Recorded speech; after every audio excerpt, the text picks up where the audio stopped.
Todos muito bem-vindos. Eu sou Débora Ribeiro, faço parte da equipe do CEPED, que é o Centro de Formação aqui da Secretaria Municipal de Educação de Armação dos Búzios, e estou aqui para dar as boas-vindas para vocês nesse nosso encontro formativo de abertura do ano letivo.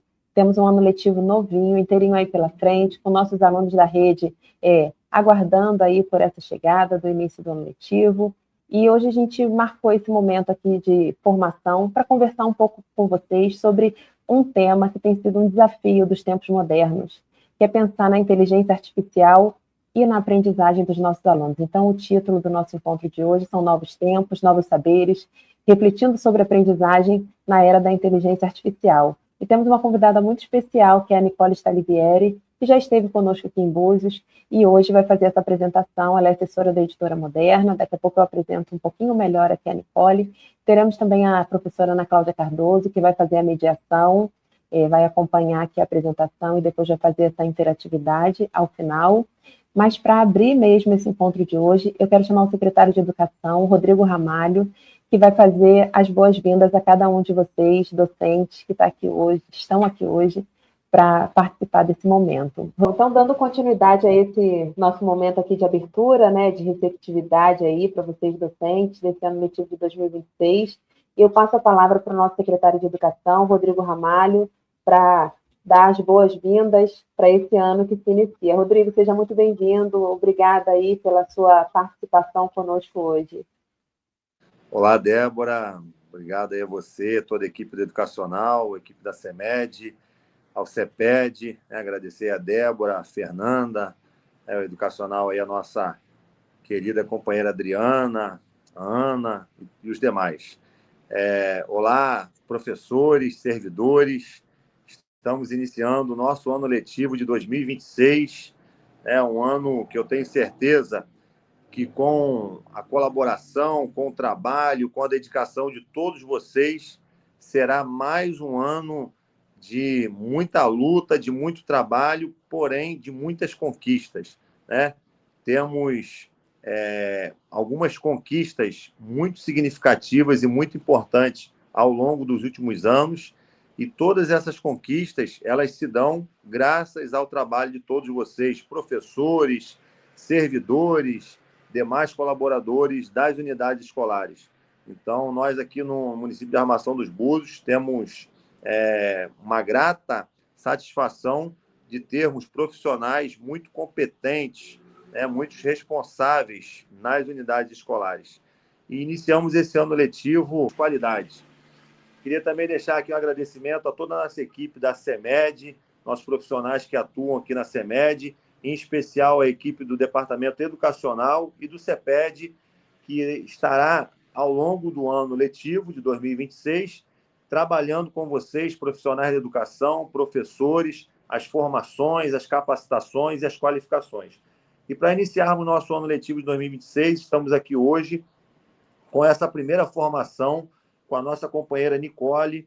Nicole, uma querida amiga do município de Armação dos Búzios, já esteve aqui presencialmente conversando conosco e hoje virtualmente. Obrigado, Nicole, por mais uma vez aceitar o nosso convite, poder estar aqui transmitindo um pouco de conhecimento, batendo um papo, conversando com nossos profissionais, com nossos professores. Nicole é professora de língua portuguesa, especialista, e agradeço também à Editora Moderna. A Editora Moderna é uma grande parceira do município. A Nicole vai conversar conosco, vai bater um papo sobre todas essas peculiaridades da educação moderna, as peculiaridades do mundo moderno, como nós, professores, podemos nos reinventar, podemos buscar conhecimento, capacitação, qualificação para lidarmos com esse mundo moderno, o mundo da IA, o mundo das altas tecnologias, onde os nossos estudantes, muitas das vezes, têm conhecimentos muito profundos em relação a essas questões tecnológicas. E, em determinados momentos, nós, professores, até nos perguntamos como que essa criança, tão nova, tão jovem, tão inexperiente, já consegue ter tanta destreza, tanta habilidade nos dispositivos eletrônicos, na internet, na IA, e a gente percebe que o mundo vem mudando muito rápido com a inteligência artificial. E nós, profissionais de educação, nós, professores, precisamos também estar atentos a todas essas mudanças, essas transformações na humanidade e podermos aliar isso ao nosso dia a dia em sala de aula, ao nosso dia a dia na escola, ao nosso lidar pedagógico com os nossos estudantes. Então, tenho certeza que a Nicole vai trazer aqui uma fala muito proveitosa, uma fala muito rica, para que nós possamos realmente buscar dentro dessa fala, buscar dentro desse ensinamento, estratégias, possibilidades reais de trabalho no dia a dia em nossas unidades escolares. Né? Um abraço a todos, que possamos aí ter um ano letivo realmente cheio de muita paz, muita tranquilidade, muito diálogo, né? Precisamos dialogar sempre, conversar sempre, e com muita pedagogia na veia, com muito encantamento ao ensinar, ao transmitir o conhecimento. Um abraço a todos, continuamos aqui na Secretaria de Educação à disposição de todos os servidores, à disposição de toda a secretaria, à disposição de toda a comunidade escolar. Débora, passo aí para você continuar a nossa formação. Rodrigo, muito obrigada aí pela sua apresentação. Você falou uma coisa aí que realmente é um grande desafio. Muitos alunos mexem muito com tecnologia, a gente precisa começar a pensar nessa orientação em relação para ele usar isso em favor dele também, e a gente achar esse ponto de equilíbrio, né, no dia a dia da sala de aula. Obrigada aí pela apresentação, que esse encantamento que você mencionou faça parte do dia a dia de cada um dos nossos docentes. Muito obrigada.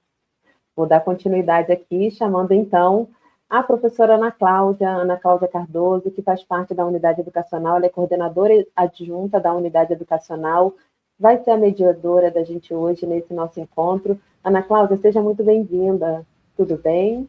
Olá, é um prazer estar com vocês. Eu sou Ana Cláudia, como você disse, a coordenadora adjunta da unidade educacional aqui da Secretaria Municipal de Educação, e é muito feliz por poder participar deste momento formativo, né, que a gente começa o ano letivo, faz uma abertura do ano letivo, né, um momento onde possamos refletir, onde possamos adquirir, né, conhecimentos em relação a temas tão fascinantes, né, como a inteligência artificial e tantas outras modernidades que fazem hoje parte, né, da prática pedagógica dentro de uma unidade escolar, dentro da nossa sala de aula.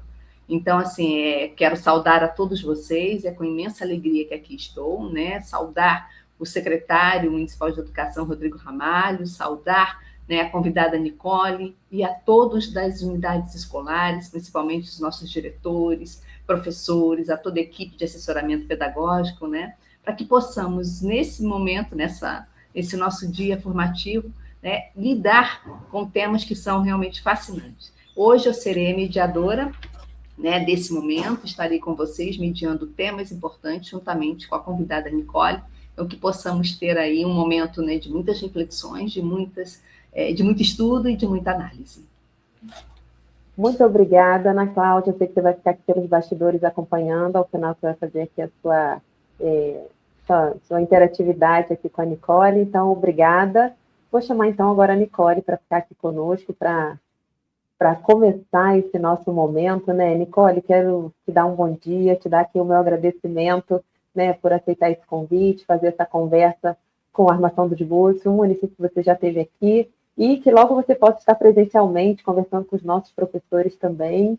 Seja muito bem-vinda. Vou te apresentar, então, aqui para todo mundo, né, para quem não te conheceu na outra ocasião. A Nicole Stalivieri, ela é doutoranda em Linguística, é mestre em Letras, é especialista em Língua Portuguesa, né, graduada em Letras, Português e Literatura, é integrante do grupo de pesquisa sobre políticas públicas para a educação, análise do discurso e comunicação, assessora pedagógica da Editora Moderna e trabalha com formação de professores aí rodando muitas cidades, e esse tem sido um tema, né, Nicole, que tem sido muito solicitado aí por vários municípios, porque tem sido um grande desafio.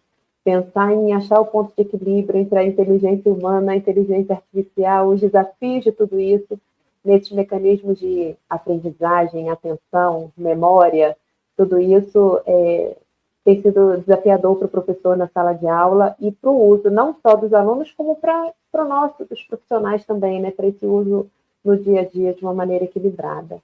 Então, eu passo aqui a palavra para você, eu vou ficar por aqui acompanhando também, sempre aprendendo muito com você e deixando de novo aqui o meu agradecimento. Seja bem-vinda. Gente, muito obrigada. Olá, pessoal. Espero que estejam todos bem, que seja um ano de muitas realizações. Queria já de antemão pedir desculpa pela minha voz. Ela amanheceu um pouquinho complicada no dia de hoje, mas eu vou tentar aí dar o meu melhor, ter uma fala limpa. Peço desculpa se tiver alguma interrupção. Estou com uma água aqui do meu lado para me ajudar. Mas eu queria muito agradecer o convite de Búzios de estar aqui com vocês nesse momento. É um momento da gente retornar às nossas rotinas enquanto professor e pensar um pouco nas nossas práticas, refletir sobre os nossos desafios, né? Pensar um pouco o nosso fazer pedagógico a partir dessas novas tendências, dessas novas tecnologias, pensar quem é o nosso aluno hoje, e pensar alguns elementos sobre como o nosso cérebro reage a tantos estímulos, como ele sustenta uma atenção, como que a gente usa a memória hoje em dia. Então, a ideia hoje é a gente refletir sobre esses aspectos mesmo da aprendizagem frente a esses desafios. Então, eu estou muito feliz de estar aqui com vocês de novo. Espero que em breve a gente esteja presencial. Hoje a gente vai fazer virtual, mas eu espero que eu consiga aí trazer algumas reflexões sobre a nossa prática. Tá bom? Nicole, com certeza você vai contribuir muito conosco, não resta dúvida. Hoje você tem professores aqui te ouvindo da educação infantil ao ensino médio, professores das equipes de assessoramento pedagógico, membros das equipes diretivas. Então, tenho certeza que você vai contribuir bastante com cada um de nós. E sobre a sua voz, não se preocupe, está dando para a gente te ouvir nitidamente. E nós somos humanos, e os humanos têm isso. Tem gripe, tem faringite, mas está dando para te ouvir muito bem. Muito obrigada, tá bom? Eu vou ficar aqui acompanhando. Na hora que você quiser, a gente coloca na tela aqui a sua apresentação. Combinado. Obrigada, Débora, mais uma vez pela receptividade. Obrigada, pessoal, a secretaria também pelo convite. E vamos lá falar um pouquinho, então. Consegue colocar na tela para a gente? Sim, agora. Show. Pronto. Então, vamos lá, gente. Bom, como a Débora me apresentou, hoje eu estou como assessora pedagógica na Editora Moderna.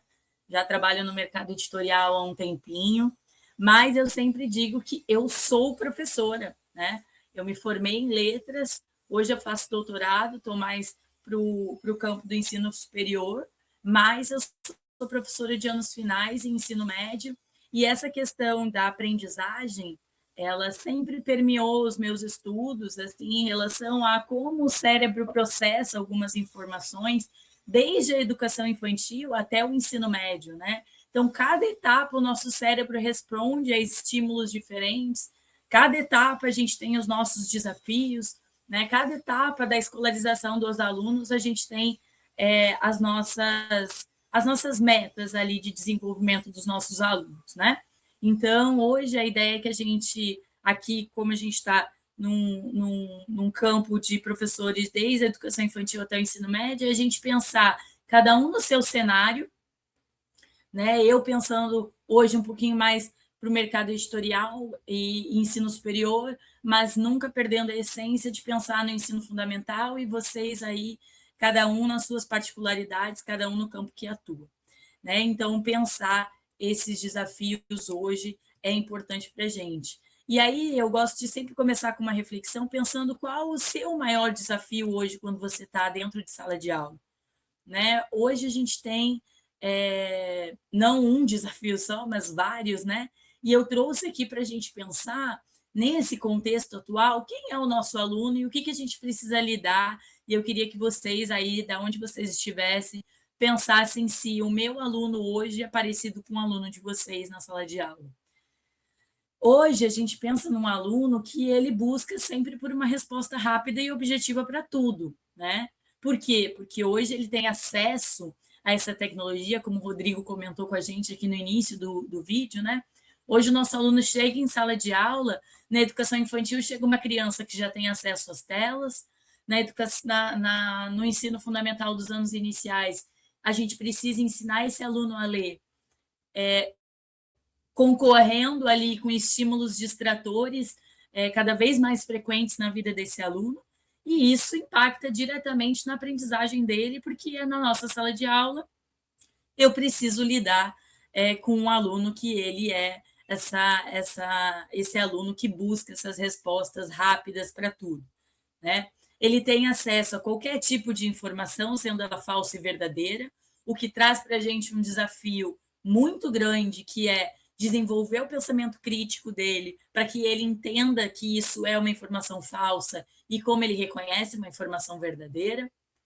Os algoritmos, eles estão permeando todas as nossas práticas, inclusive as nossas, enquanto professor, né? Então, eles influenciam o fluxo do nosso pensamento e o nosso comportamento.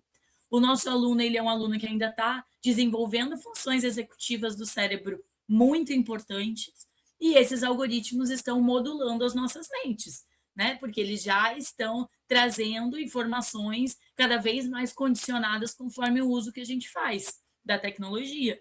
Se a gente já passa por isso, né? Quando a gente acessa o nosso celular, a gente já vê uma tendência de conteúdos a partir do nosso comportamento na tecnologia, o nosso aluno é a mesma coisa, né? Quando ele começa a acessar vários vídeos no YouTube, por exemplo, com informações falsas, eles vão retornar com vídeos cada vez mais dentro dessa perspectiva. Então, a gente não tem como apagar esse comportamento e não tem como não lidar com isso hoje em dia, né? Eles são ansiosos por isso, porque eu sempre brinco, né? O aluno de hoje, ele não vai nunca saber o que é assistir o Chapolin para esperar o Chaves, né? Porque eu amava o Chaves e não gostava tanto do Chapolin. Mas eu precisava assistir o Chapolin porque eu precisava esperar para chegar no desenho que eu queria, no programa que eu queria. Hoje as crianças, elas não precisam mais esperar.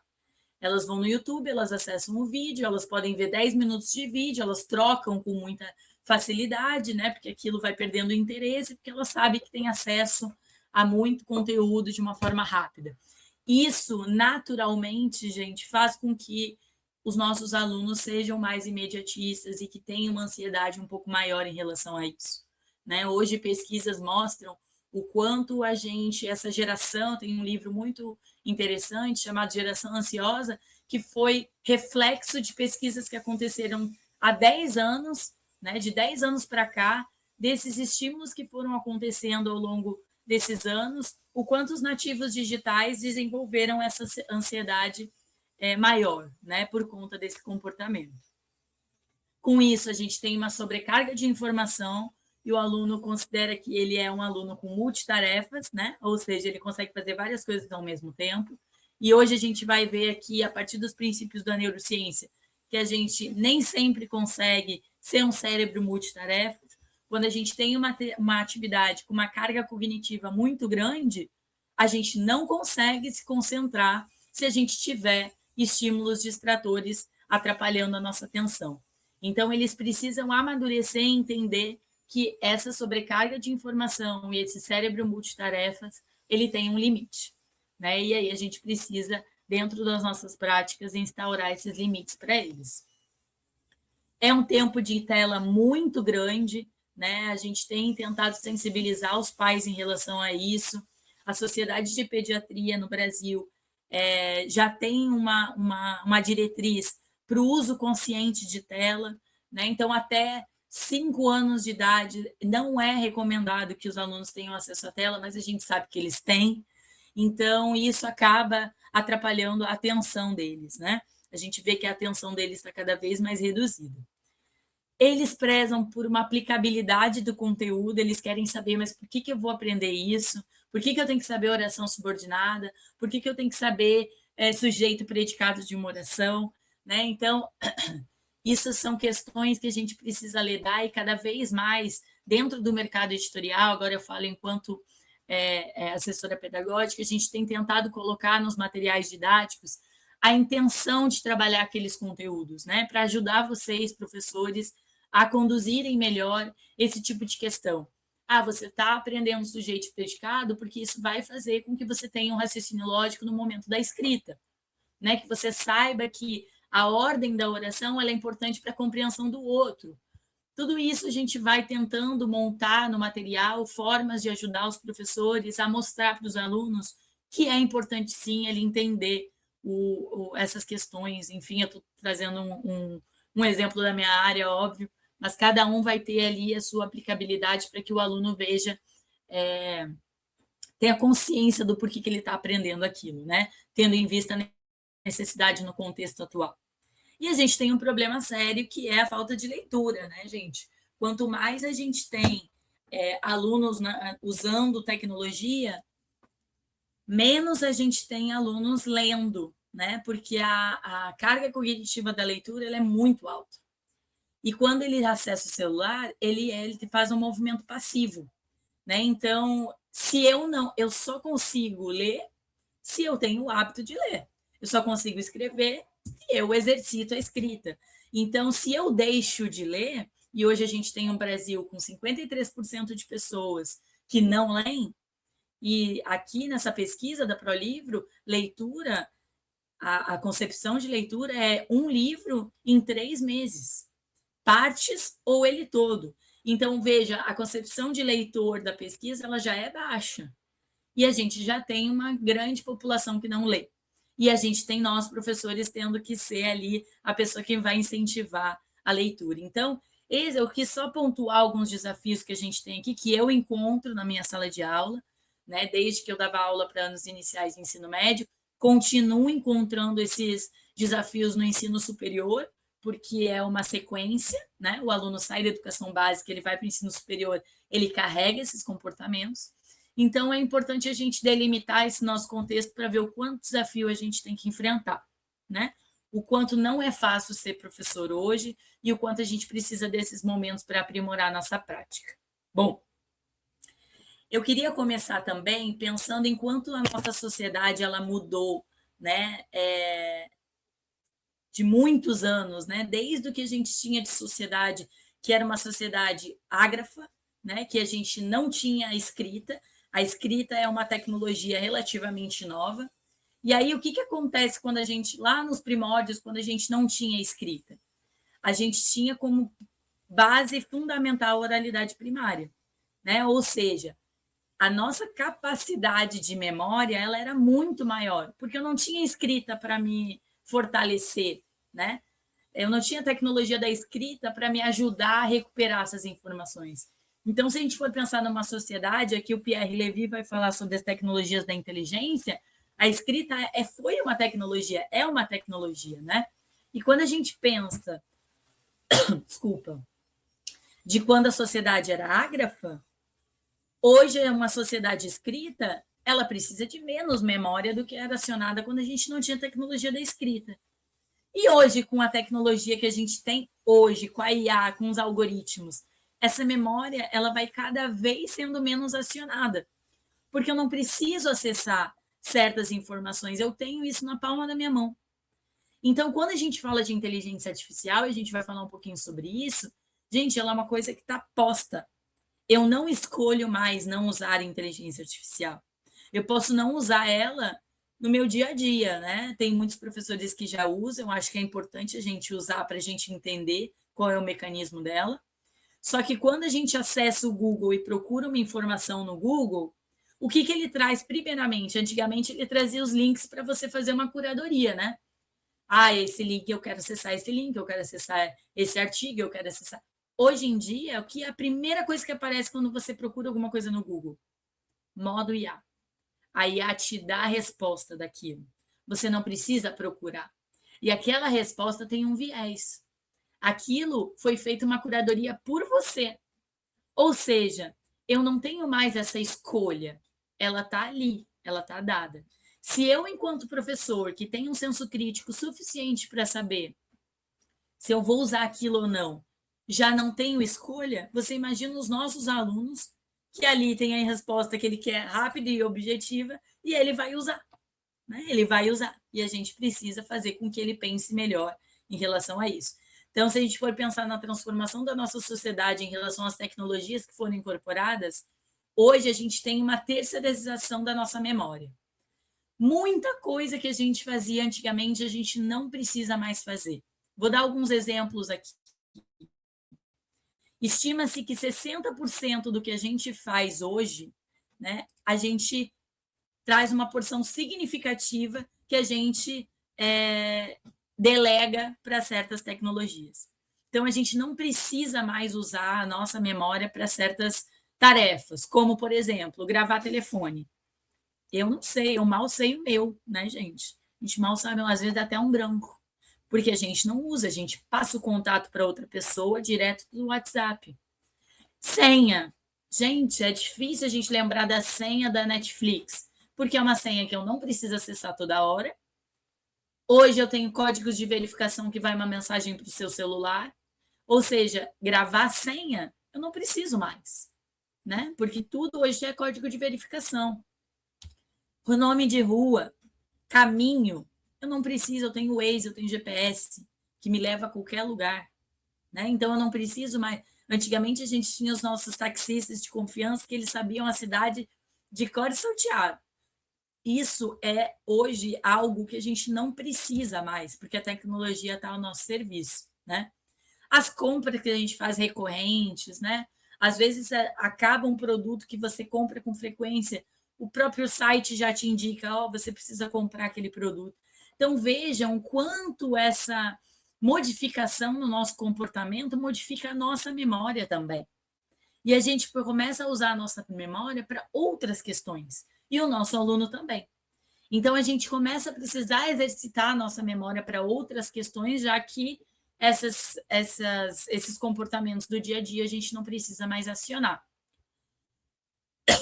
E aí, eu queria trazer para vocês, né, fazer uma reflexão aqui do quanto a nossa memória também é impactada pelas nossas experiências. Vejam, a gente tem uma memória interna que ela é baseada em fatos e dados que a gente retém ao longo da nossa vida. A gente vai falar um pouquinho melhor sobre a memória a partir da aprendizagem, né? Mas a gente tem essa memória interna que ela é de fato feita de fatos e dados que são armazenados dentro da gente, né? A gente tem essa memória externa, que foi isso que eu falei agora, que a gente acessa banco de dados, celular, e que ajuda a gente a ter acesso a essas informações. E agora a gente tem uma tendência, não sei se vocês já viram, que são as exposições imersivas. Por que isso acontece, né? Antigamente a gente ia numa exposição, a gente via o quadro, e aí a gente lembrava que a gente foi naquela exposição, que a gente viu o quadro lá da Frida Kahlo, de Salvador Dalí, do Monet, enfim, né? E aí, hoje, a gente vê com cada vez mais frequência que o foco dessas exposições começou a mudar. Eu não quero mais que as pessoas recordem que elas viram o quadro do Monet. Eu quero que elas sintam isso. E aí, eles têm chamado isso de uma memória imersiva. Então, ela tem cheiro, ela tem sensações, ela tem uma experiência, né? Aqui no Rio de Janeiro teve a exposição da Frida e a do Van Gogh, né? Que você entra num espaço em que você sente a obra do autor, né? Ou seja, o que eles querem com isso? Já que eles estão vendo que a nossa memória está sendo transformada, eu quero sentir aquilo de uma maneira melhor. Eu quero que as pessoas lembrem disso de uma forma imersiva, né? Que aquilo seja uma experiência. Então, gente, olha como o mundo vai mudando, né? Como a gente vai precisando fazer adaptações. Isso aqui eu trouxe um exemplo de algo que a gente vê hoje em dia e que a gente precisou se readaptar para que a gente consiga fazer com que as pessoas lembrem melhor dessas experiências. Se a gente for pensar na nossa sala de aula como uma experiência também, será que a gente também não precisa trazer elementos novos para fazer com que o nosso aluno recorde melhor, né? Que ele acesse essa memória de uma maneira melhor? É um pouco do que a gente vai falar hoje. Então, quando a gente está falando de IA, quando a gente está falando... A IA é uma linguagem. Vou puxar a sardinha para o meu lado, né? Eu estudo a linguagem. Então, a IA é uma forma de linguagem que molda o seu pensamento, né? A gente viu ali que, bom, se eu tenho o Google que está me trazendo o modo IA antes de eu entrar em algum site, ele está me trazendo um padrão de pensamento ali. E aí eu preciso pensar em como isso muda a nossa estrutura social. E se muda a nossa estrutura social, muda a nossa sala de aula, muda a nossa forma de fazer docência, porque o meu aluno vem bem carregado de todos aquele contexto que a gente viu anteriormente. Né? Então, a tecnologia mudando a estrutura social e mudando um padrão de pensamento. E a gente precisa mudar o nosso também. Né? Então, trazendo um pouco de Vygotsky, quando ele fala ali das interações históricos, sociais, culturais, que é o que a gente faz, né? Zona de desenvolvimento proximal, que é o que a gente faz de potencializar a aprendizagem do aluno, a gente usa ferramentas físicas, o papel, o jogo, né? o repertório que a gente tem ali de ferramentas que a gente usa dentro de sala de aula, as ferramentas culturais, porque a gente precisa o tempo todo fazer contextualizações para o aluno aprender melhor, né? Isso tudo a gente mediando essas interações, né? Vygotsky vai falar do professor como mediador. E a gente precisa lidar com essa interação com a IA, gente, porque ela está transformando, redefinindo as nossas habilidades cognitivas. Se a nossa memorização, a nossa capacidade de memorização ela diminui, a nossa necessidade de desenvolver pensamento crítico, criatividade e resolução de problema complexo, a gente precisa desenvolver isso nos nossos alunos. A gente potencializa isso, né? Então, quando eu falo de aprendizagem, eu estou falando toda aprendizagem parte do princípio de linguagem. Como eu uso a minha linguagem para atingir o meu aluno? É o princípio básico de toda construção didática. Eu vou falar com o meu aluno da educação infantil da mesma forma que eu vou falar com o meu aluno de ensino médio? Não, eu vou precisar fazer adaptações, né? O brincar na educação infantil, ele é fundamental para desenvolver as funções executivas do cérebro, né? Como memória de trabalho, controle de inibição. Quando eu estou falando com o meu aluno de ensino médio, a contextualização, o desenvolvimento de uma aprendizagem autorregulada é fundamental, porque esse aluno vai para o ensino superior já. E ele precisa saber desenvolver a sua aprendizagem autorregulada. Eu preciso fazer o meu aluno aprender a aprender, porque eu não estarei mais ali. E quando ele for para o ensino superior, ele vai precisar desenvolver essa capacidade de aprender sozinho, né? De se autorregular, de organizar o seu tempo. Então, o princípio de comunicação para nós docentes, ele é fundamental para que eu consiga atingir o meu aluno. Isso está inerentemente associado à motivação.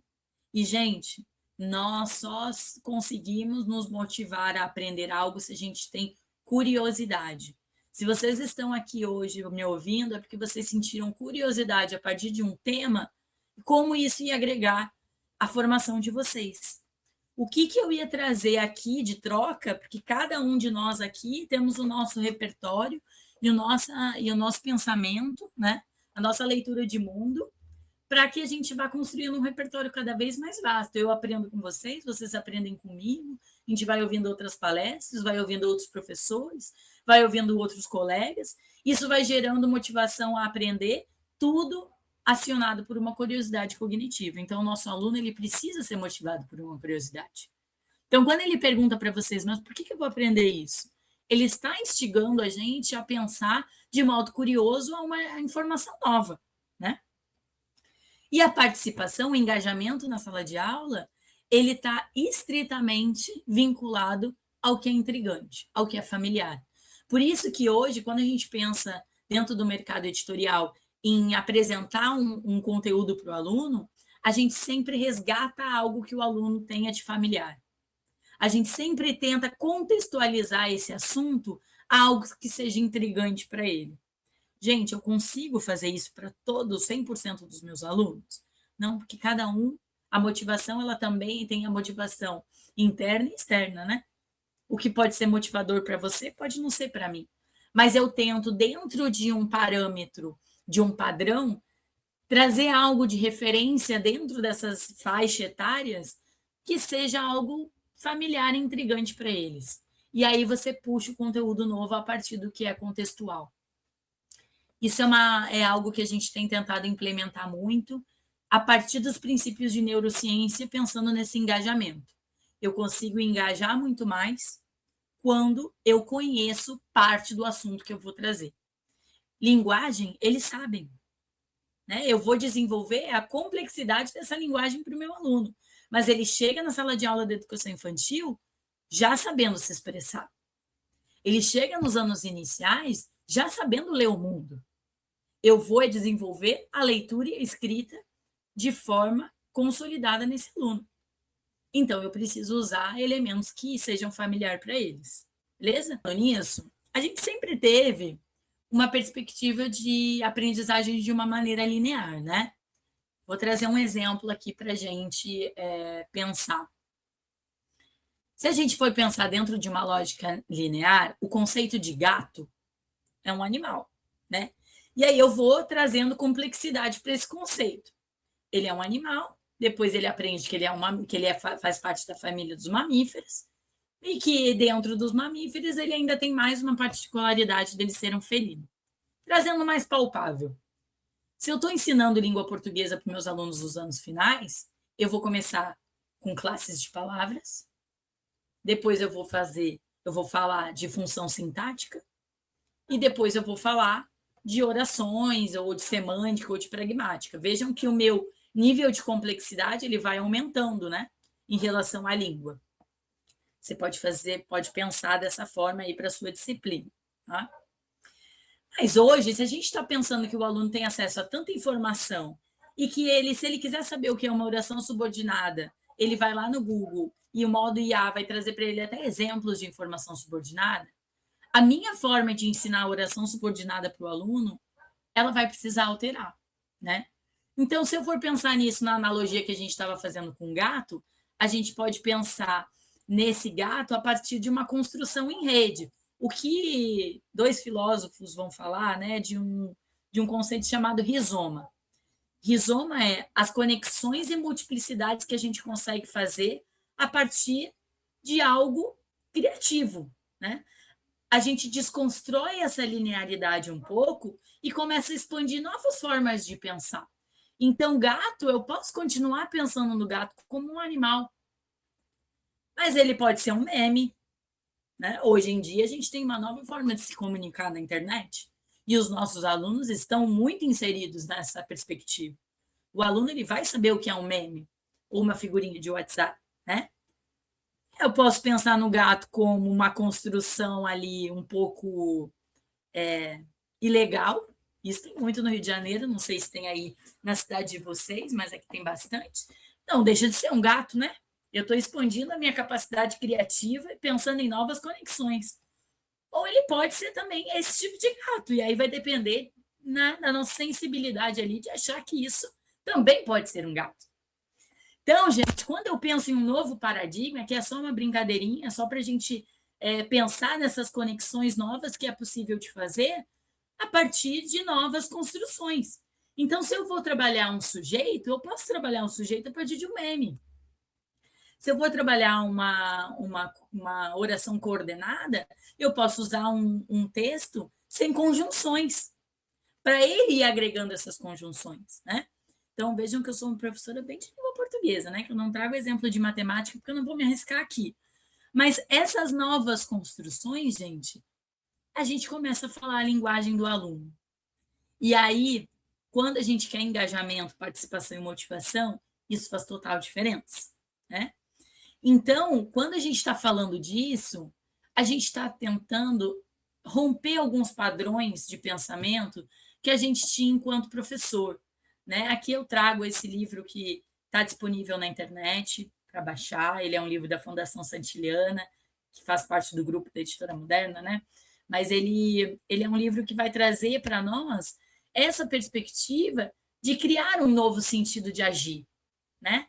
Porque bom, eu fui ensinada de uma forma na escola. Eu fui para a universidade e também fui ensinada de uma forma. Mas será que os novos tempos não pedem novos sentidos e novas atitudes? ele vai dizer, né, todos os motivos que movem o docente a ensinar de maneira certa determinados conteúdos estão ancorados em uma ordem invisível, está no nosso inconsciente. Eu sou uma pessoa que aprendo de uma forma, ao longo de uma vida toda eu fui aprendendo dessa forma. Só que será que o meu aluno, com novos estímulos, ele aprende da mesma forma que eu? Será que eu não preciso convidar os meus estudantes a fazer perguntas e discutir essa ordem de aprendizagem também? Criar novas narrativas, criar novas perspectivas? É só uma provocação, gente. A gente não precisa mudar tudo que a gente conhece da docência e mudar a nossa essência enquanto docente, mas incorporar novas perspectivas para aquilo que a gente já faz, trazer novos exemplos para aquilo que a gente faz, adotar materiais que tragam essas perspectivas novas também, né? Então, é um pouco sobre essa questão. E aí eu queria entrar na perspectiva mais da neurociência, né? Pensando em como o cérebro funciona a partir disso, de tudo que a gente falou até agora. Eu queria entender, eu sempre fui muito curiosa em relação a isso, embora eu seja da linguística, né? Embora eu seja, eu faço pesquisa a partir de um viés da linguagem, né? Enquanto função social, quanto histórico-social, né? O fenômeno histórico-social da linguagem. Eu sempre quis entender como isso se processa no cérebro também, porque eu acho que uma coisa não anula a outra, né?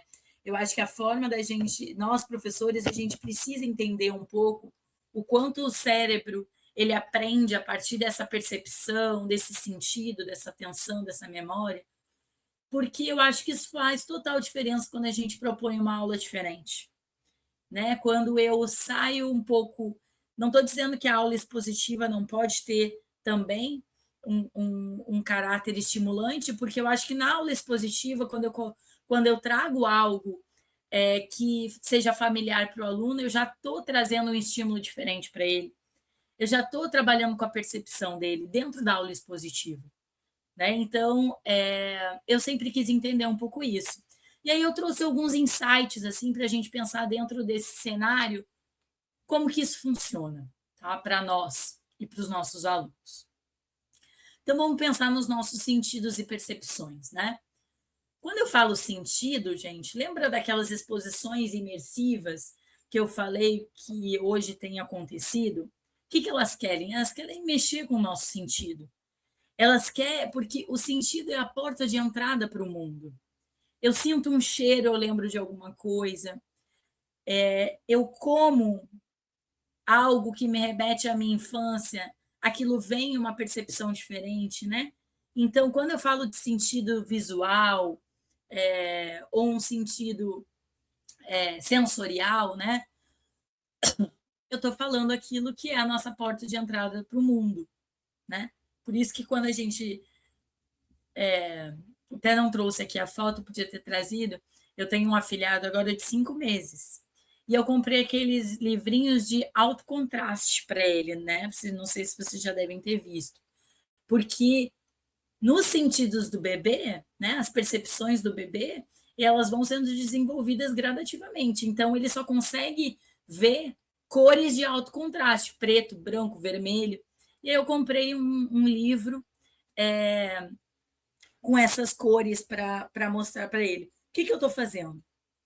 Eu estou estimulando sentidos nele como uma porta de entrada para o mundo. Eu estou estimulando o visual nele, que é o que ele tem agora para ser desenvolvido, né? E aí, quando eu trago esse livro com essas informações, o que eu estou trazendo? Eu estou trazendo estímulo. Quando eu trago para o meu aluno um quiz em sala de aula, eu estou trazendo um estímulo para ele, né?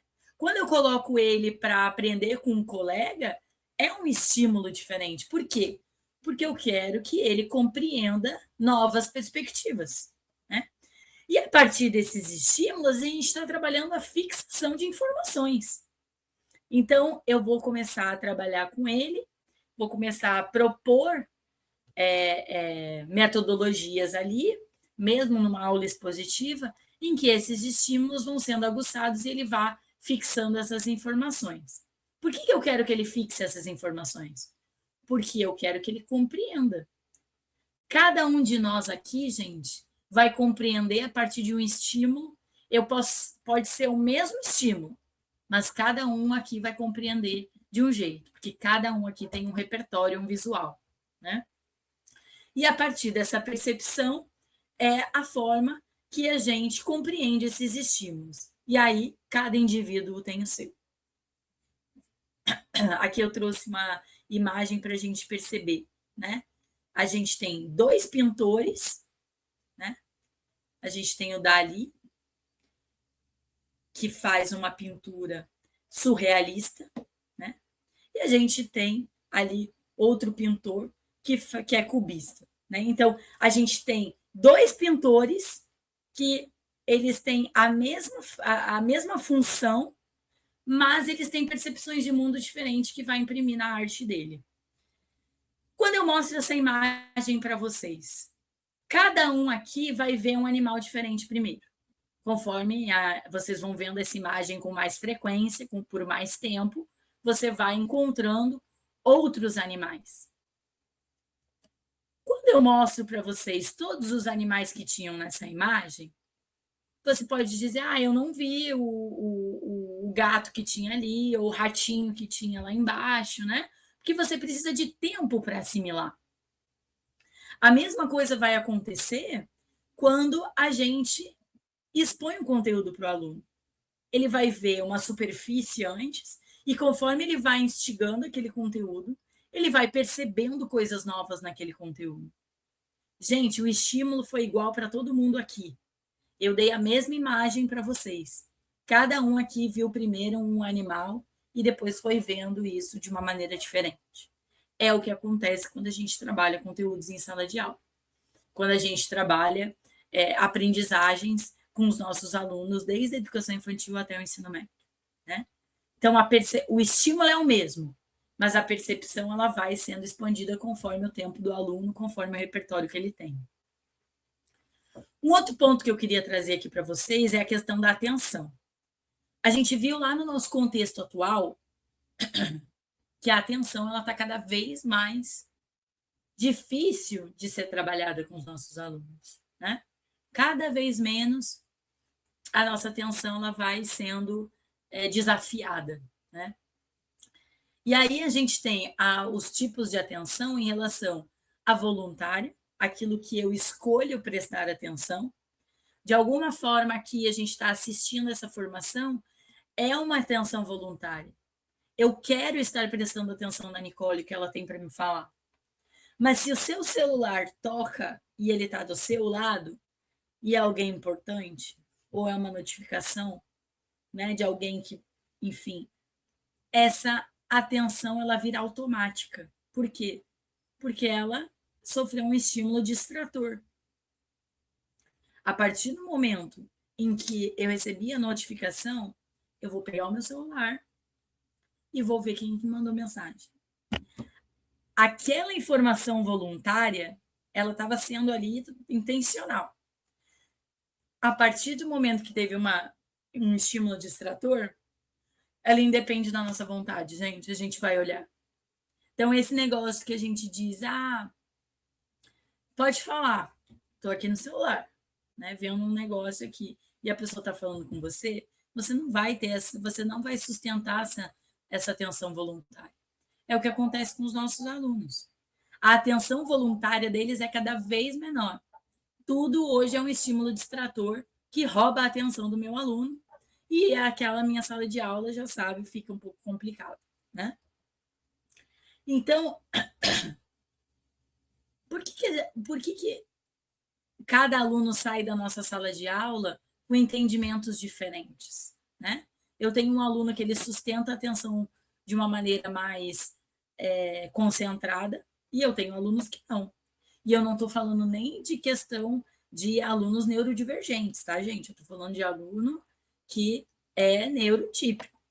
Eles têm atenções diferentes. Então, professor, Nicole, eu só controlo os meus estímulos. O que eu vou trazer para o meu aluno que vai estimular. Mas a atenção que ele vai ter foge do meu controle. Foge. O que eu vou mostrar aqui para vocês são alguns recursos que podem ajudar a gente a captar a atenção desse aluno. Mas, gente, quando a gente está lidando com humanos, a gente não tem certeza absoluta de nada. A gente vai tentar fazer com que ele sustente a atenção para a gente. Mas não necessariamente isso vai sempre acontecer, né? E o Kahneman, nesse livro Rápido e Devagar, ele vai mostrar para a gente que ele vai fazer uma analogia interessante, assim, que eu acho, né? Que o nosso cérebro ele funciona a partir de 2 sistemas. Um sistema, ele é rápido, automático e emocional. Então, é aquelas tarefas rápidas que eu preciso fazer no dia a dia, né, que eu não preciso pensar muito. Por exemplo, dirigir, para quem já sabe dirigir, é uma habilidade automática. Né? Você não precisa pensar em como você passa a marcha, você não precisa pensar em como você pisa no freio. Isso, conforme você vai criando prática, isso já fica automático. Você já vai associando ali, né? Mas a partir do momento em que eu preciso, por exemplo, ler um texto complexo, quando eu preciso ali desenvolver uma atenção maior, eu uso o meu sistema 2. Gente, eu consigo ler um texto e dirigir ao mesmo tempo? Não, a gente vê acidentes sérios acontecendo porque as pessoas usam o celular, né? Por quê? Porque eu tenho meu sistema automático para fazer tarefas simples, mas eu preciso de uma concentração para fazer uma tarefa complexa, né? O meu sistema 2 ele vai ser acionado de uma maneira muito maior quando eu preciso ler um texto complexo. Então, eu acho interessante essa analogia que, nesse livro, o Daniel Kahneman ele faz, porque é um pouco de como funciona. Né? Eu vou fazer uma tarefa de recortar e colar. Eu vou fazer ali, o meu aluno ele vai, conforme ele vai se desenvolvendo naquela tarefa, ele vai conseguir fazer isso de uma maneira mais automática e rápida. Agora, a leitura, por exemplo, que é algo que existe uma carga cognitiva muito grande, ele vai acionar o sistema 2. E o sistema 2, ele precisa estar concentrado e controlado para executar aquela tarefa. Isso quer dizer o quê? Que a gente só consegue dar atenção a uma coisa de cada vez, na nossa total atenção, né? Sustentar essa atenção voluntária é cada vez mais difícil. No mundo em que a gente vive hoje, estímulos distratores alternam a nossa atenção a todo momento. Né? E informações complexas demandam atenção maior. Né? Então, se eu vou fazer uma prova, eu preciso de uma atenção controlada. Essas são as premissas básicas de como o nosso cérebro funciona, gente. E aí, como eu direciono a atenção do meu aluno? Aqui são alguns recursos que a gente tem que a gente pode usar para direcionar essa atenção dos nossos alunos, tá? Então, mudar o nosso tom de voz ao longo da nossa explicação, né? Usar materiais de recursos diferentes, um visual, um auditivo, né? Por que as crianças nos anos iniciais elas precisam de parlendas, de rimas? Por que a educação infantil precisa do brincar? Porque a gente precisa cada vez de estímulos e sentidos variados para que o meu aluno consiga se concentrar cada vez mais. Lembra que eu falei da contextualização dos alunos? Eu contextualizar um conteúdo chama a atenção dos meus alunos para algo que ele se familiarize, né? Que ele já tenha uma familiaridade. Eu conhecer a preferência dos meus alunos, eu trazer meme para ele, eu trazer infográfico, eu trazer um personagem de uma série que eles gostam, isso vai captar a atenção. Vejam que eu estou trazendo exemplos muito simples, que a gente consegue colocar ali dentro da nossa sala de aula, num exercício, né, num problema matemático que tem um personagem que eles gostam, isso já vai estimular a atenção deles de alguma forma. Né? Música, dinâmica, jogos, debates, o próprio storytelling, né, você contar uma narrativa a partir para introduzir um assunto, isso já nós somos assim, né, gente? Se a gente for parar para pensar nas propagandas que a gente lembra, propagandas comerciais assim, né, que a gente vê na televisão, podem lembrar aqueles de Natal, a gente lembra fácil. Por quê? Porque tem um storytelling em volta, né? Uma vez eu conversei com um professor e ele tinha que fazer um projeto na escola falando sobre Nelson Mandela. E aí ele pensou em como, se ele fosse trazer uma explicação de quem era Nelson Mandela, os alunos talvez não tivessem tanto interesse de saber quem é, embora seja um ícone, né, da nossa luta antirracista, enfim.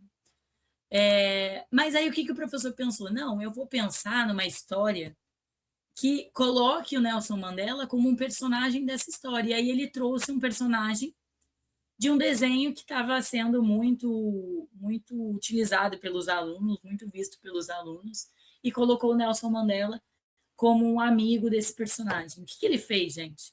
Ele montou esse storytelling para despertar o interesse dos alunos e daí introduzir um personagem novo para que eles conhecessem e tivessem interesse em conhecer melhor. Então, foi só um exemplo que eu trouxe para vocês verem o quanto isso pode ser um diferencial para captar a atenção dos nossos alunos, né? Aqui eu trago esse livro que ele é muito interessante. Ele é um livro que vai falar sobre neurociência, mas de uma maneira muito didática, e eu gosto muito de incorporar ele, assim, eu sempre levo ele como um guia quando eu preciso montar uma aula e eu quero fazer uma coisa diferente. Nesse livro, ele vai trazer essa citação que eu acho que resume um pouco o que a gente viu até aqui. O cérebro está permanentemente preparado para aprender o estímulo significante e aprender as lições que daí possam decorrer. Veja, ele vai dizer que isso é uma boa notícia para a gente. O nosso cérebro, ele é biologicamente preparado para apreender esses estímulos. Né? Só que esse é o nosso maior desafio também no nosso ambiente escolar. É como trazer isso, é como fazer com que a gente traga esses estímulos significantes para os nossos alunos, né? Então, o cérebro ele tem uma motivação intrínseca para aprender. Lembra que eu falei lá no início? A curiosidade cognitiva é princípio básico da motivação. O cérebro só está disposto a aprender aquilo que ele reconheça como significante. A maneira primordial de captar a atenção é apresentar o conteúdo a ser estudado de maneira que os alunos reconheçam como importante.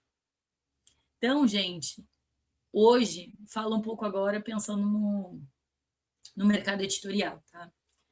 Vejam que a gente está trazendo princípios da neurociência para ajudar os professores a trazerem estímulos significantes para os nossos alunos.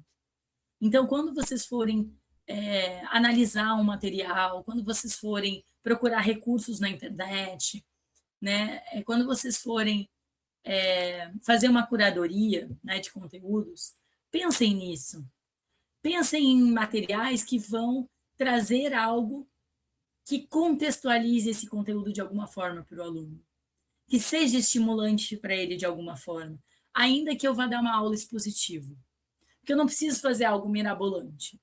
Basta eu trazer algo que seja do interesse do meu aluno e que seja uma pílula, que aquilo capte a atenção do meu aluno e que depois eu faça aquilo que eu sempre fiz, trazer o que é um sujeito e um predicado para o meu aluno, dê o conteúdo que eu preciso dar, né? Porque a gente também não pode privar o nosso aluno de ter acesso a esse conteúdo. Mas é a forma como eu falo que faz a total diferença. Então, a gente tem pensado muito nisso, a gente tem feito um estudo mesmo de como o aluno hoje, né, se comporta, o que ele gosta, e trazer isso para materiais é uma premissa básica hoje de material didático, né? Eu preciso entender quem é meu aluno. E aí, a gente pensando um pouco agora sobre a memória, a gente viu, recapitulando um pouquinho do que a gente viu, né? A gente viu sobre os sentidos, a gente viu sobre estímulos e percepção, o quanto isso interfere na atenção, e agora a gente vai falar um pouquinho de memória. Porque, gente, não existe aprender sem memória. Né? A sala de aula, ela é uma experiência. Né? Se a gente for pensar aqui nas experiências que a gente teve na educação básica enquanto aluno, a gente vai lembrar daquilo que nos instigou, né? Naquilo que nos desafiou, no debate que a gente teve que produzir, né? No trabalho em grupo que a gente teve que desenvolver algo. A gente nunca vai lembrar daquele exercício que a gente fez, do livro. Não, a gente vai lembrar da experiência que a gente teve, né? Nesse livro de um neurocientista muito importante que a gente tem, que ele é argentino, mas foi radicado no Brasil, né?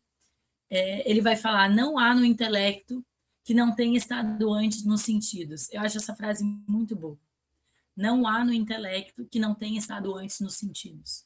Por isso que quando a gente fala de memória imersiva, né, como a gente falou lá no início, a gente está mexendo com sentido. Não inventamos memórias. As memórias são frutos do que algumas vezes percebemos e sentimos. Então vejam que eu fui fazendo um percurso com vocês aqui hoje, né? A gente foi falando de sentido, a gente foi falando de percepção, a gente foi falando de atenção para a gente culminar na memória. A memória é o nosso senso histórico e o nosso senso de identidade pessoal. Sou quem sou porque me lembro de quem sou. Tem o Simas, o Luiz Antônio Simas, que é um grande historiador aqui do Rio de Janeiro, ele vai falar que o contrário da morte não é vida, é o esquecimento, né? Porque quando você esquece algo, é como se você não tivesse vivido aquilo, né, gente? Então isso é muito profundo, assim. Então, o Ivan Esquerdo, ele vai dizer: há algo em comum entre todas essas memórias, a conservação do passado através de imagem ou representações que podem ser evocadas. Então, quando eu aprendo a ler, o que eu faço? Primeiro, o Paulo Freire vai dizer que eu tenho uma leitura de mundo, que precede a leitura da palavra, né?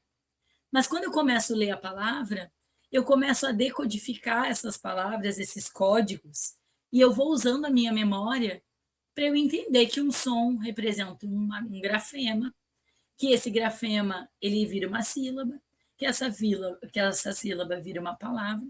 E aí eu tenho a coisa mais mágica que para mim existe, que é um aluno aprender a ler, né? Que é uma pessoa aprender a ler.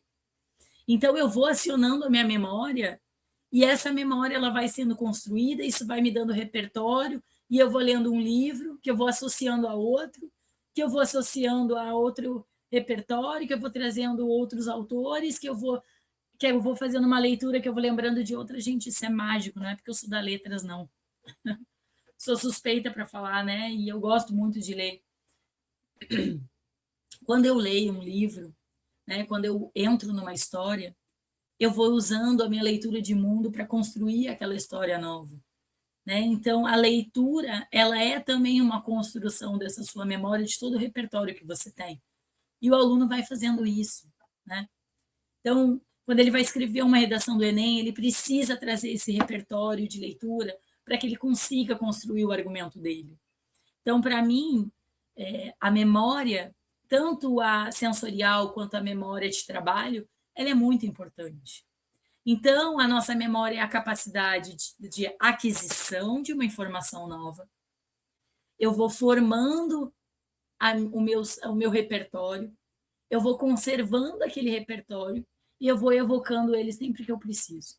Então, é uma grande caixa que eu vou colocando ali tudo que eu vou aprendendo, eu vou colocando dentro dessa caixa e no momento oportuno eu vou trazendo, né, aquele repertório dentro daquela caixa.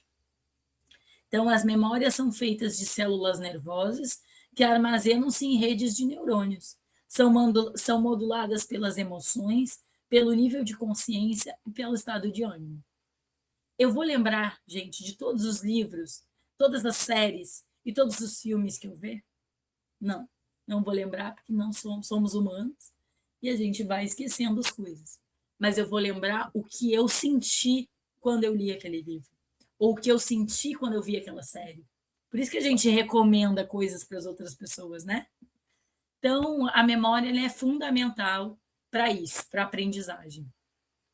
E aí, Quando eu falo de formação da memória, eu vou selecionando essas informações, né? Eu não vou conseguir memorizar tudo que eu percebo, eu faço uma seleção disso.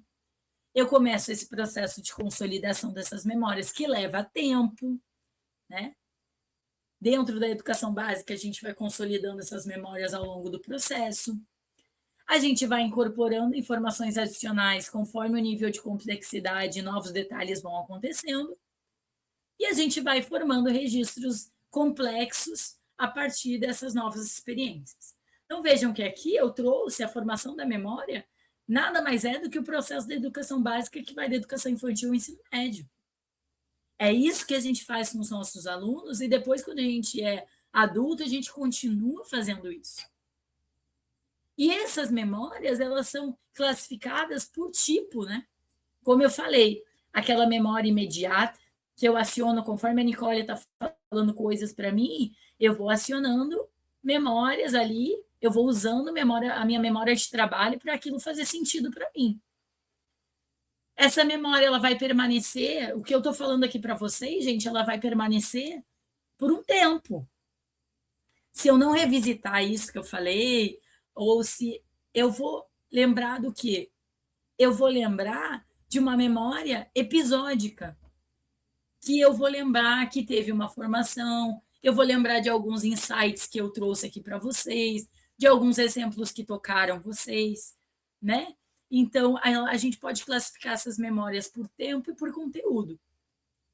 E a gente vai acionando essas memórias. Essa classificação eu trouxe mais para a gente, a título de didática mesmo, né? Da gente entender que a memória tem tipos. Mas a gente faz isso no nosso dia a dia. Quando eu peço para vocês lembrarem um episódio que vocês tiveram na escola, quando vocês eram alunos, vocês acionaram uma memória de conteúdo.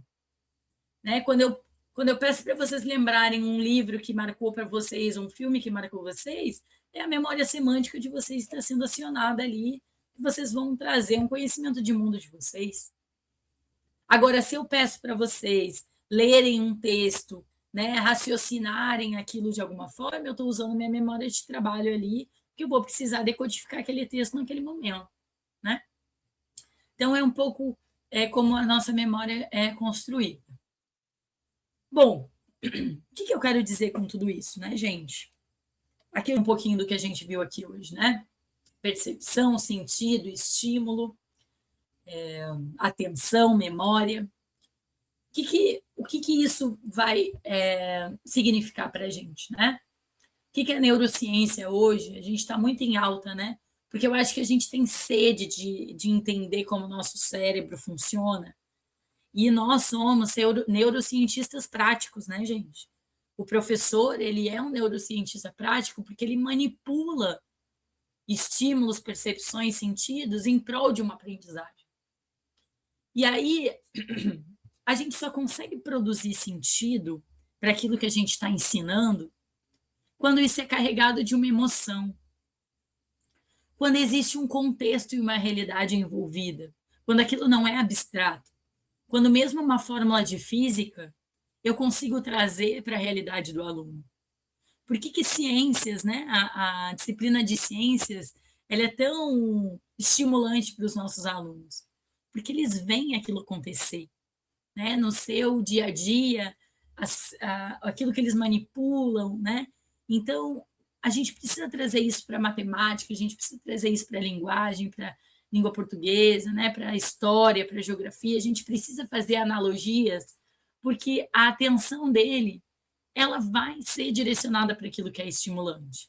E quando eu diversifico os meus métodos, quando eu trago informações novas, quando eu faço um trabalho em grupo, quando eu desenvolvo competência socioemocional no meu aluno, quando eu faço uma rotação por estações em que cada rotação ele vai precisar fazer um desafio diferente, eu produzo sentido. Quando eu trago para uma aula expositiva um exemplo, né, que eu vou achar estimulante para o aluno, isso vai trazer sentido para o aluno. E ele vai lembrar com mais facilidade, né? Então, a gente pode pensar, a gente pode entender que a contribuição da neurociência para a gente, basicamente, é a gente reforçar esses estímulos e trazer esse contexto e gerar emoção para os nossos alunos, para que aquilo fique na memória dele, declarativa, né, de longo prazo. E aí eu também queria indicar esse livro aqui, que eu acho que é um pouco do que a gente falou aqui hoje, que é Educação para a Era da Inteligência Artificial. É um livro que vocês acham facilmente na internet também, que ele vai trazer, né, a mudança de foco da mera aquisição de conhecimento para a promoção da sabedoria na educação encontra suas raízes em Paulo Freire. E eu não canso de citar Paulo Freire, porque eu acho que Paulo Freire ele é atemporal. Né? Ele trouxe a consciência crítica para a aprendizagem. A gente está falando de neurociência hoje, falando em contextualizar, em trazer a realidade. Paulo Freire falava isso há 20 anos atrás. Né? Quando ele foi trabalhar a educação, a alfabetização de jovens e adultos, ele trouxe a essência da educação, que é trabalhar com a realidade do aluno. Né? As abordagens contemporâneas da ciência cognitiva, da psicologia e da pesquisa em educação continuam a defender a racionalidade de educar para a sabedoria. É o desenvolvimento das capacidades humanas. Aqui, quando a gente está falando de muita informação, o que a gente está falando, gente? Eu gosto muito dessa imagem. Essa imagem, a Lilian Bassic trouxe no livro dela, Metodologias Ativas para uma Educação Inovadora. Mas essa imagem tem em outros locais também. Quando a gente fala em dados, a gente está falando de informações isoladas, né? Quando a gente fala de informação, a gente vai categorizando esses dados. Mas quando a gente está falando de conhecimento, insights e sabedoria, principalmente insight e sabedoria, a gente está falando de uma construção plena de sentido e conexões. Então, quando a gente está fazendo dar aula, a gente está trazendo toda a nossa base de conhecimento para que o aluno pegue aquelas informações, transforme aquilo em conhecimento e que ele traga para a sabedoria construções de fato que sejam consolidadas. Né? Então, basicamente, quando a gente fala disso, a gente fala dessa produção de sabedoria, que vem dessas experiências, desses percursos formativos que a gente faz com os nossos alunos. Então, quando a gente fala em ser professor hoje, a gente fala dessa mediação com essa tecnologia, a gente fala de uma formação ética e humana, nós, como curadores de conteúdos, a gente fala de desenvolvimento de competência socioemocional, a gente fala dessa inovação enquanto pedagógico, né? Para que a gente garanta a equidade, para que a gente seja um avaliador reflexivo e que passe essa avaliação reflexiva para os nossos alunos e que essa aprendizagem ela seja contínua. Eu fecho aqui, gente, com um mapa mental, que eu sou uma pessoa muito visual, né? Então, eu acho que aqui é um mapa mental das premissas básicas do que hoje a gente considera uma educação do século XXI, né? Que ela seja personalizada, que ela seja divertida, que ela pense na colaboração também, porque os nossos alunos precisam desenvolver a competência socioemocional, que a gente pense no nosso aluno como um ser visual, auditivo, e que a gente, então, precise mesclar esses estímulos cada vez mais, que ela seja relevante para a vida deles, né? Enquanto competências, enquanto habilidades da vida real, para além dos conteúdos que a gente precisa ministrar nas nossas disciplinas, para que a gente tenha diversas aberturas para novas possibilidades de métodos, né? E que ela seja tecnológica, porque a gente não vai fugir disso, né, gente? A gente não vai fugir disso. Então, eu quero terminar aqui com essa frase da Clarice, que eu gosto muito, que eu falei que literatura, para mim, né, ela permeia a minha prática. Quem ensina faz milagre todos os dias. É uma grande aventura e exige coragem, devoção e humildade. É um pouco o que a gente faz todos os dias, né? A gente precisa coragem para enfrentar os desafios, devoção para a gente conseguir trabalhar ali todos os estímulos que a gente precisa e trazer todos os conteúdos que a gente precisa para os nossos alunos, e humildade para a gente saber que a gente é um ser sempre em construção, e é por isso que a gente está aqui hoje fazendo essa formação. Então, muito obrigada. Eu deixo aqui os meus contatos para quem quiser me contatar, fiquem à vontade. eu estou à disposição, tanto da secretaria quanto de toda a rede, todos os professores e coordenadores das escolas, tá bom? Muito obrigada. Desculpa se eu me estendi um pouco. Chamo aqui a Débora para interação. Não, foi na medida certa, Nicole. Muito obrigada aí pela sua apresentação. Você trouxe reflexões importantes para a gente em relação aí ao dia a dia da sala de aula, em pensarmos melhor em como o cérebro aprende, para a gente poder pensar em práticas, né, mais assertivas no nosso dia a dia. E eu me vi em algumas situações aí, com você falando sobre a terceirização da memória, né, que hoje a gente não grava número, antes a gente sabia número de tudo, hoje em dia mal a gente grava o CPF e pronto, as senhas a gente já bota para o computador memorizar sozinho, né?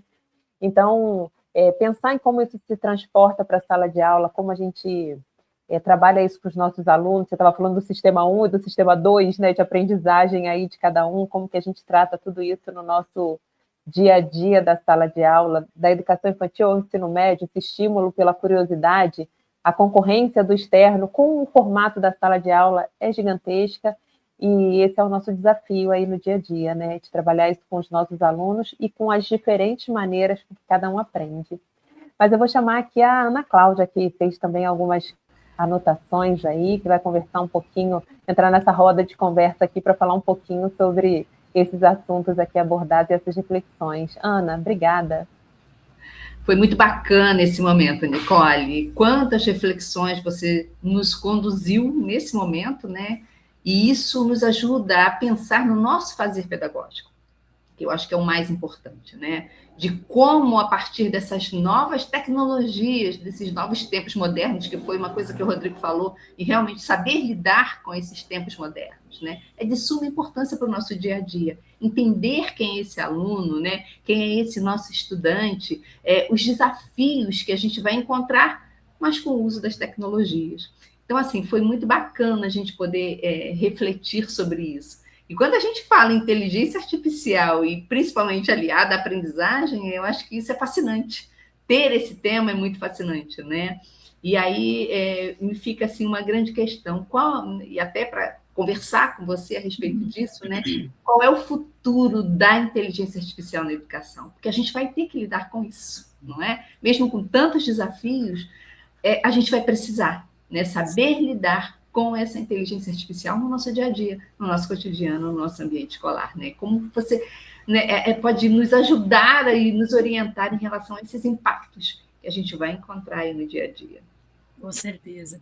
Eu acho que é importante a gente pensar, né, diante de uma sociedade tão diferente que a gente precisa também incorporar nas nossas... Não tem como a gente dar aula da forma como a gente aprendeu há 20 anos atrás, 10 anos atrás, até 5 anos atrás, né? Um mundo pós-pandemia foi um mundo muito diferente.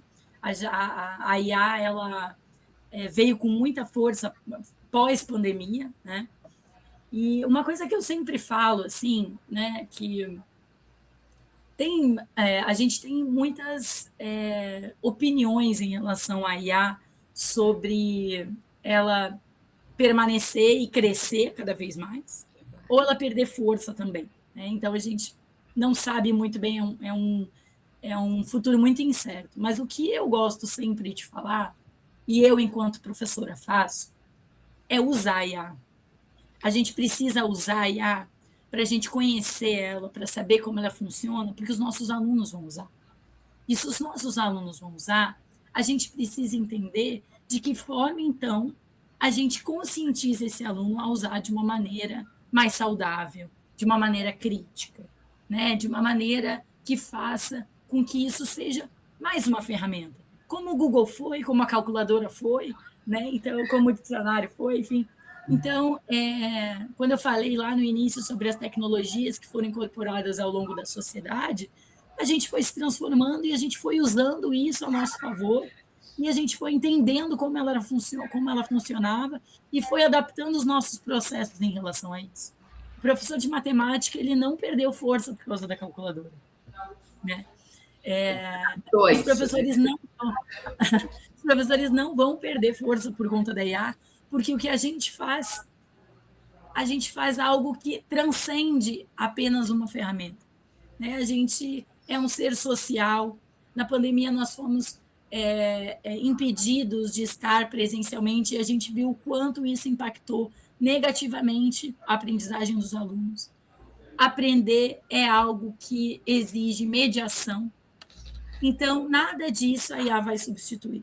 Então, a gente precisa usar, gente, enquanto professor, primeiro como uma aliada, né, facilitando os nossos processos enquanto professor, para a gente se organizar também, colocar uma energia para aquilo que verdadeiramente importa, que é a nossa curadoria, que é a nossa construção de conteúdo, né, e usar a IA para nos favorecer e favorecer o nosso tempo, né? E aí, a partir do momento que a gente usa a IA a nosso favor, enquanto professor, a gente vai entendendo as limitações dela, vai conhecendo essa ferramenta e vai mostrando para os alunos o quanto a gente precisa usar com consciência. Então, assim, se eu pudesse deixar um recado, usem, gente, né? Usem para a gente aprender a usar e ensinar os nossos alunos a usar também. E você falou uma coisa muito importante durante a sua apresentação, que a gente não precisa mudar aquilo que nós somos, né? A nossa essência. Nós não precisamos, mas a gente só precisa adaptar, né? Buscar adequar essas ferramentas, né, como apoio para esses tempos modernos, né? Nós não precisamos mudar, mas essas ferramentas elas vão nos ajudar, né, a buscar metodologias, os estímulos certos para que a gente possa realmente auxiliar a aprendizagem desses nossos estudantes, né? Até porque você falou muito da questão da atenção, direcionar a atenção hoje aos nossos estudantes tem sido uma tarefa muito árdua, não é? Então, eu penso de que é mais uma ferramenta de apoio, né? Você destacou uma coisa importantíssima, né? Que a IA ela tem definido o perfil das nossas salas de aula. Tem, infelizmente tem, né? Ou felizmente, porque a gente pode tanto buscar para o lado positivo quanto para o lado negativo. Mas uma certeza é de que a IA está posta, não é? Então, é saber realmente como lidar, né, com ela nesse futuro que é junto à educação, não é? Os nossos estudantes estão menos atentos, né? A IA vem redefinindo aí nossas habilidades cognitivas, como você comentou, são muitas informações que a sociedade traz. Então, é preciso mudar, sim, a nossa forma de ensinar, né? O nosso fazer pedagógico precisa se adaptar a esses novos desafios. Não tem jeito, esses tempos chegaram. Né? A gente precisa lidar com isso, né, Ana? A gente não tem como fechar os olhos para isso. Eu sou muito comedida em relação vamos fazer metodologias ativas, vamos mudar tudo que a gente faz. Eu tenho um perfil um pouco diferente, assim. Eu acho que a gente precisa pensar na realidade do professor. O professor precisa entender a sua realidade, né? E eu acho que você falou uma coisa importante. A gente adaptar, fazer pequenas alterações no nosso dia a dia que não sobrecarreguem a gente, né? Porque o professor é um profissional sobrecarregado, a gente precisa lidar com outras questões sociais, de inclusivas, né? A gente precisa lidar com isso. A gente, às vezes, não consegue dar conta de tanta coisa. E aí chega alguém falando, você precisa aplicar a metodologia ativa, né? Não é então, assim, né?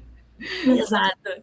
Então, eu tenho muito, muito cuidado quando eu falo assim em relação a novas metodologias, porque eu acho que a gente não precisa mudar o que a gente já está fazendo. A gente precisa incorporar novas práticas e lidar com essas questões de uma maneira mais orgânica no nosso dia a dia ali, o que acontece. Só queria falar mais uma coisa também. Para os anos iniciais, esse ano, o MEC pediu para as editoras, né, para o mercado editorial, via PNLD, produzir um livro de educação digital. Ele é um livro que ele vai ser produzido do 1º ao 5º ano para os professores lidarem com essas novas, com esses novos pensamentos, né? Desde o 1º ano, desde a fase de alfabetização, a gente já começar a incorporar alguns assuntos, algumas discussões sobre isso e algumas atividades que façam com que os alunos reflitam um pouco sobre essa educação digital.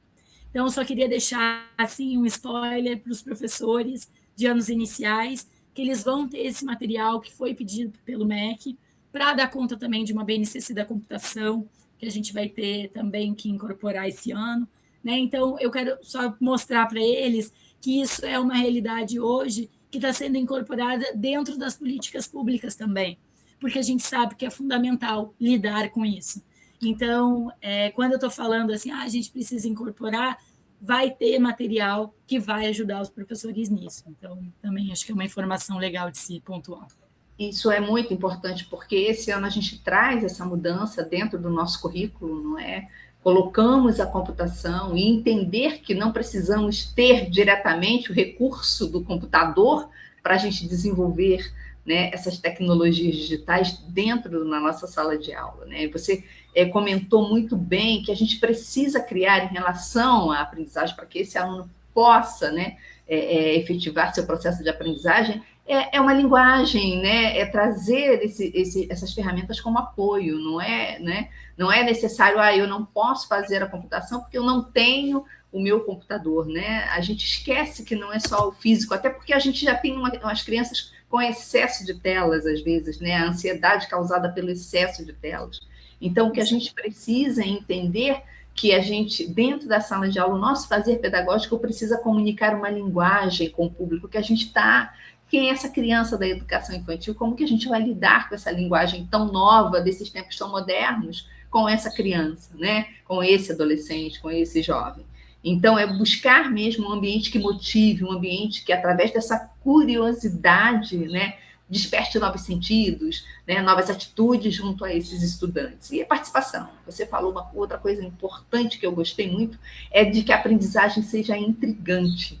Isso é fundamental. Você usa as ferramentas, pode usar as ferramentas, eu acho que ela é um apoio, né? Mas o seu pensar, o seu olhar em relação a esses temas, né, em relação à questão da memória, da neurociência, hoje aí sendo uma grande aliada no nosso processo de educação, né, essa participação, esse engajamento dos estudantes conduz a esse processo de aprendizagem, já que estamos com tantas dificuldades de trazer a atenção dos nossos estudantes diante de tantos estímulos, né, que a sociedade propõe. Eu acho que foi muito assertivo o dia de hoje, né, falar sobre isso, não é? Porque uma outra agravante que você chegou até a comentar é a questão da leitura, né? Além da falta de atenção, a questão da leitura que precisa, né, ser fortemente divulgada, realizada no nosso dia a dia. O letramento está posto, ele né, ler o mundo, letrar, é muito importante. Então, esse nosso estudante, ele precisa, né, ter esse contato, a linguagem precisa fazer, a comunicação precisa se fazer presente. Então, acho que assim, foram temas importantes, eu acho que destacamos aí questões que foram realmente fascinantes, e para finalizar, eu acho que a gente precisa refletir de que a IA ela vai impactar a nossa educação, não tem jeito, ela está aí, mas é fundamental, eu acho que personalizar esse ensino, dar o seu caráter, né, do seu fazer, porque a tecnologia é uma forte aliada, né? Ela vai trazer os benefícios, mas colocar o valor humano acima de tudo. É o equilíbrio entre a tecnologia, né, e o valor humano. Colocar o educador, colocar o aluno no centro dessa educação. Ter as tecnologias apenas como ferramenta de apoio. Acho que finaliza e fecha a nossa discussão, a nossa formação em relação a esses temas. Ana, deixo aqui meu agradecimento à sua participação, sua colaboração. Olha, o livro vai continuar presente, o papel, a caneta, tudo isso que a gente continua utilizando, achar de fato, né, o ponto de equilíbrio, achar essa questão do uso responsável e ético da questão da inteligência artificial. Olha quantas fake news a gente tem visto aí sido lançadas em relação, criadas aí por inteligência artificial. Você falou sobre a questão da leitura, e eu penso também que a gente vive nesses tempos de pressa, né? A gente escuta na velocidade 2 do WhatsApp, a gente não lê aquilo que está escrito, a informação está ali, a pessoa posta tudo, e lá embaixo, nos comentários, a pessoa pergunta tudo que já está escrito ali em cima. E muitas vezes isso acontece na escola, o professor fala, eu já dei ali a resposta, o texto estava ali, o aluno não leu. Então, a gente trabalhar esses tempos velozes que a gente tem, achar a calmaria ali também para que isso funcione com eficácia na aprendizagem, também é um um ponto importante, né? Como a Nicole estava falando, a gente precisa romper alguns padrões de pensamento, né? Tanto dos alunos para com a escola, como conosco, né? Dos profissionais da educação. Eu quero deixar aqui meu agradecimento à Nicole, meu agradecimento à Ana. Quero lembrar vocês que estão aqui assistindo, vocês professores, que a gente vai disponibilizar a lista de presenças, vão precisar entrar lá no GSA para vocês preencherem a lista de presença, fazerem ali os comentários de vocês desse encontro de hoje, que para a gente é importante, até para a gente fazer um retorno, né, uma devolutiva para a Nicole, de como isso foi importante para vocês, de que maneira isso foi relevante. Ela estava falando sobre a memória e a atenção de cada um vai citar um ponto específico desse encontro de hoje, que vai ser o que bate para cada um de vocês em relação ao componente curricular de vocês, né? Então, isso é importante. A gente vai encaminhar também, porque ali vocês vão deixar o e-mail de cada um de vocês, a gente vai encaminhar o link desses livros todos, dessas indicações bibliográficas que a Nicole fez. Acho que pode ser importante, de repente alguém se interessa por ler algum desses livros. Então, Nicole e Ana, deixo meu agradecimento às duas. Queria pedir aqui para cada uma, a gente tem uns minutinhos finais, já a gente vai encerrar aqui, mas pelo menos para vocês deixarem aí um abraço para cada um e a gente encerrar a nossa transmissão de hoje. Ana, quer começar? Sim, gostaria de encerrar, né, com agradecer principalmente a Nicole e que todos que estão, né, hoje participando desse momento possam realmente fazer a diferença no seu fazer pedagógico, né? Eu encerro a minha participação, eu desejando que todos possam retornar, né, para esse ano letivo, mas que principalmente que esse ano letivo traga leveza. Gente, leveza para o coração de todos, isso é o mais importante, tá? E aí, a coragem para que comecemos esse ano letivo de 2002, né, mas que com muita clareza na mente daquilo que realmente somos e que podemos fazer como diferença na vida dos nossos estudantes. Muito obrigada, Ana. E você, Nicole? Obrigada mais uma vez.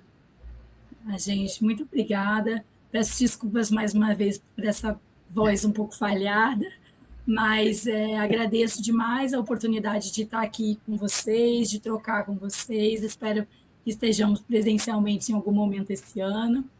Fico à disposição. Espero que vocês tenham levado alguma reflexão mesmo para a prática, que não tem nenhum dogma, não tem ninguém que sabe mais ou que tenha verdades absolutas, longe disso. Né? Aqui é um espaço mesmo para a gente refletir sobre as nossas práticas e que vocês tenham um ano de muitas realizações, de muita aprendizagem, que seja um ano, como a Ana falou, leve, que vocês consigam aí alcançar todos os objetivos e que os nossos alunos sejam as nossas prioridades sempre, né? Então, fiquem em paz e até a próxima. Isso. Obrigada, Nicole, obrigada, Ana. Isso, que ele seja a nossa prioridade sempre, que seja um ano de sucesso para cada um que está aqui presente, né? Professor da educação infantil, anos iniciais, finais, médio, assessoramento pedagógico, equipe diretiva, que seja um ano de sucesso para cada um de vocês. Deixo aqui o agradecimento também à equipe do CEPED, a Fernanda, que está aqui pelos bastidores, acompanhando também, para que essa transmissão aconteça. Muitas mãos participam para que tudo dê certo aqui. Então, que a gente se encontre em várias outras formações ao longo desse ano. Contem conosco do CEPED, deem sugestões de temas, e a gente vai estar por aqui organizando da melhor maneira possível para que aconteça.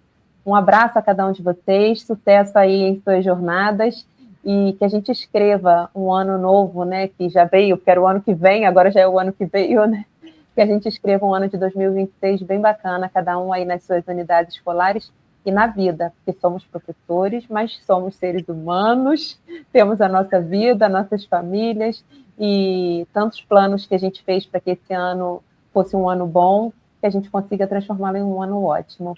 Obrigada, então, pela companhia de cada um de vocês e até a próxima.